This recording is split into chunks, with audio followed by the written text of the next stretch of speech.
but I do want to talk a little bit about a few things that you should be aware of when you are writing anything, again, for me or any of your classes. Because I will take points off. And I'm guessing other professors will too. And if somebody tells you, if you do this, I will take points off, it makes sense to listen to them. That's just easy points you're leaving on the table at that point. I want to talk a little bit about proofreading. Proofreading means just reading your own stuff. You write something, you don't just dash it off and hand it in. You read it. You read the proofs, literally. You read the drafts and you say, oh, how can I make this just a little bit better? Or, oh my God, did I really write that? And there are a couple of guidelines you should be generally familiar with. And number one, as obvious as it is, proofreading will pick up spelling errors, which are especially egregious in a time where everybody is writing electronically, and in one way or another, whatever you're writing on probably has a spell check app. Maybe it even underlines to warn you. Say, hey, you screwed this one up. Take another crack at it. And that's fine. That is the tools we have to work with today, and you should embrace them. But bear in mind that if you submit a paper electronically,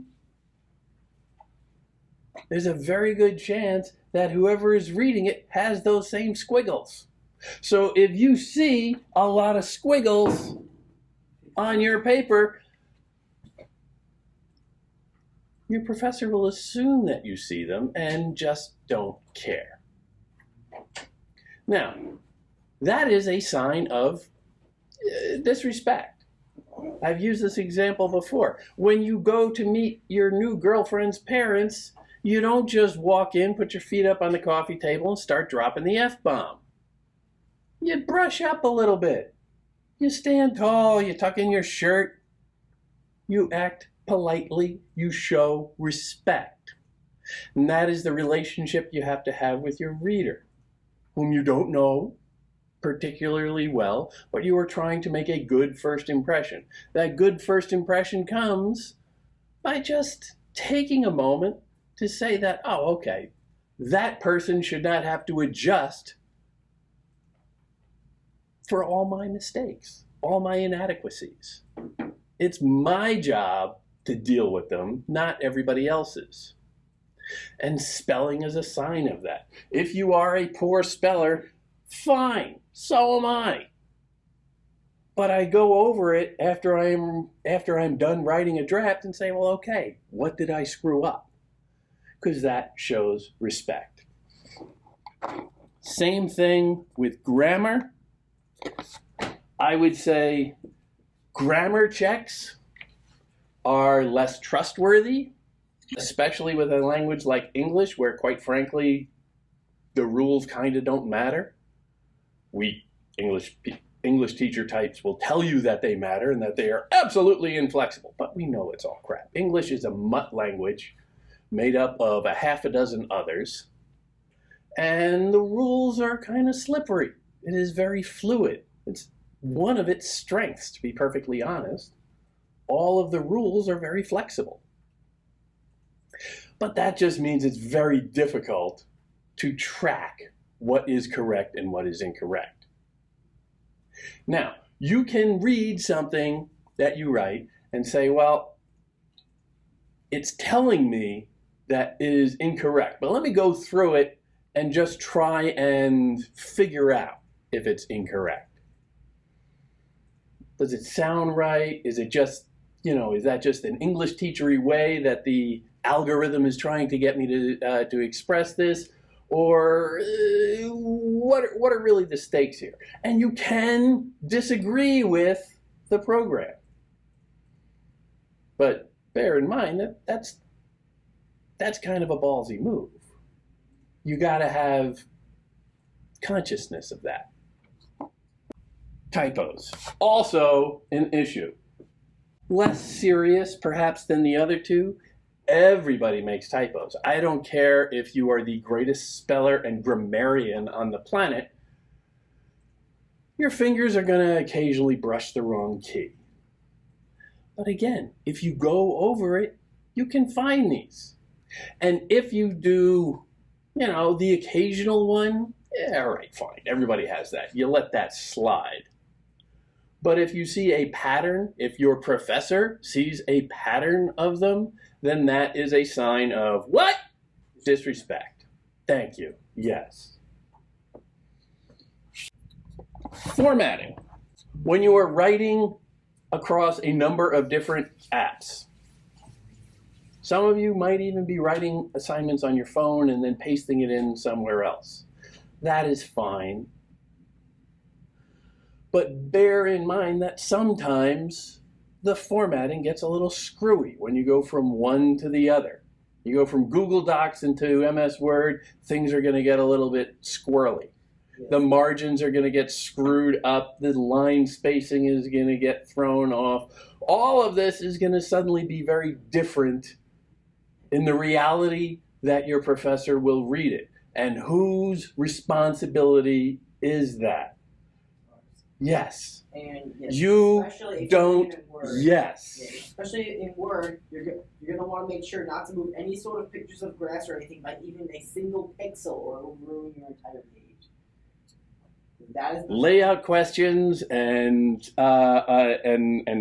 images and graphics and all that. Yeah, especially in a research paper, these are legitimate concerns. If you're going to have a graph on a page and then spend the rest of the page talking about that graph, it won't necessarily be as powerful if the graph shows up on one page and then for some reason the writing about it happens 3 pages later. That is your responsibility. You can't expect a reader, professor or not, a reader to translate what is on the page into some form of logic that is perfectly sound in your head, but not so much so objectively. Look at the requirements of the assignment. If your professor says he wants it 5 to 7 pages and you give 3, that's a problem. If your professor says he wants it in a certain font and you give him a different one, that's a problem. If your professor says, do this, and you do not do that, that is a problem. This is basic points on the board stuff. How do you connect all the dots so that it adds up to an A? Every little screw up is, again, a sign that you're just not paying attention. You are just not showing respect. And your professor is going to take that out on you. That is your job. And this is my advice for everyone. When proofreading, let a little time pass. You finish writing something? Yes, definitely go over it, top to bottom, look, see, look for the little squiggly lines, look for the maladjusted margins, look for all the little problem areas that you know are right there, and oh, okay, there it is, there it is, there it is, there it is. This is best done days, at least days, before the assignment is due. Because then you can close that document and just walk away for a little while.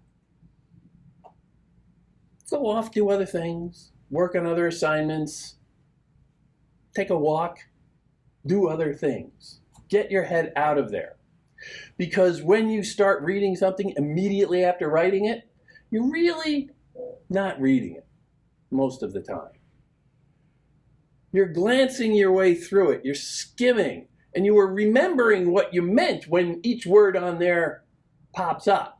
Like, oh, yeah, I typed that, and I know what I was saying there, and let me go down here. Oh, yeah, I know what I meant there. Oh, yeah, I know what I meant there. You know what you meant. You are remembering what you meant. And of course, it all makes perfect sense to you in the moment. But when you take a cold, hard, objective look at the words that are actually on the page, very frequently, they divert from what you think they mean. So, you walk away. You let a little time pass. You do your best to forget what you have read. And that way, a couple days later, you're coming back fresh. Okay. I have to submit this by 11:59 p.m. tonight. Let's just open it up. It's the middle of the afternoon. I got plenty of time. Let's just open it up and read it. Top to bottom. Every word in it, as if it was written by someone completely different. So that you can actually look at it and say, what the hell was I thinking? Does that make any sense at all? When you can do that, quite frankly, that means you are a very sophisticated reader. That means that you have achieved a kind of distance from the product itself so that you can go in and start tinkering. One of my favorite anecdotes is by one of the greatest artists in the history of Western civilization. I will stake my life on this, Mel Brooks. Anybody familiar with his work? The man's a genius.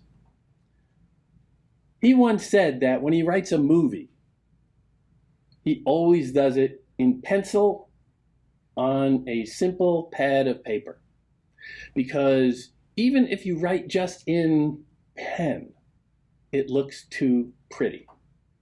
He likes the pencil with the smudges and the blurriness and all of that, and the ability to go and erase really quick and then write something over it and then erase it again and write something else again.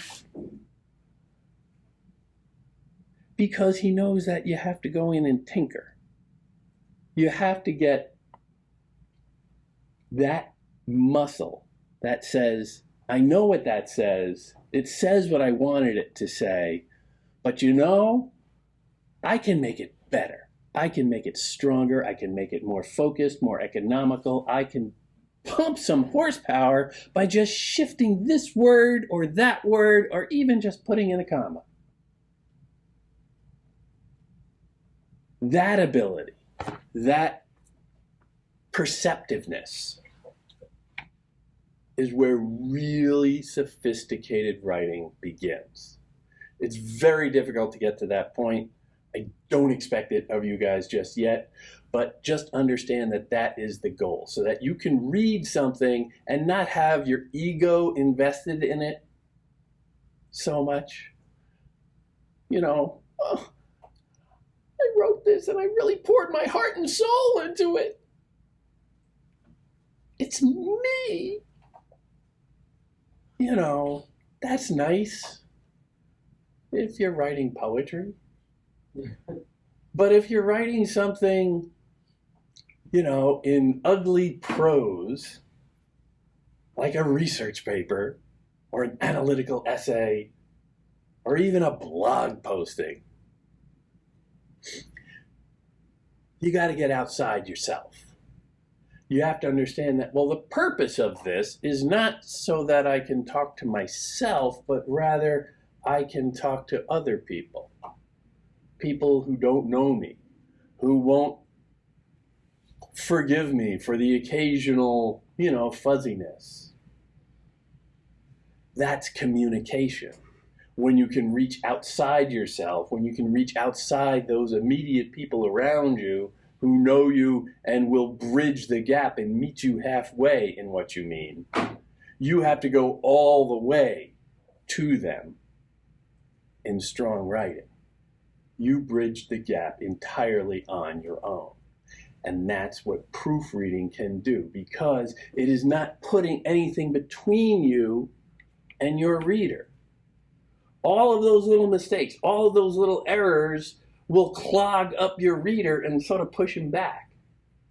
And, it's an obstacle to get to what you mean, because they're struggling with all the little quirks of how you are saying what you mean.